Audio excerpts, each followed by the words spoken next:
ದಿವ್ಯಮ್ಮ ನೋಡಿಲಿ ನಿಮ್ಮ ಹಸುಗಳು ಮಾಡಿರೋ ಪರಿಸ್ಥಿತಿ ನೋಡಪ್ಪ.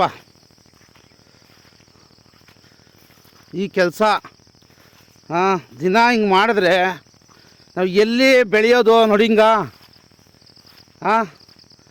ಇಷ್ಟು ಅದುವಾನ ರಾತ್ರಿ ಕಾಯ್ತಾ ಇದ್ದೀನಿ ಅಂದ್ರಿ, ಬಟ್ ಈ ಕೆಲಸ ಮಾಡೋದಲ್ಲ ಏನಪ್ಪ ಮಾಡುವ ಹೇಳಪ್ಪ. ಇದೇ ಕೆಲಸ. ಓಹೋ ಹೋ ಹೋ ಹೋ ಹೋ ಹೋ ಹೋ ಏನಕ್ಕಪ್ಪ ಮಾಡ್ಬೇಕು ಜೀವನ?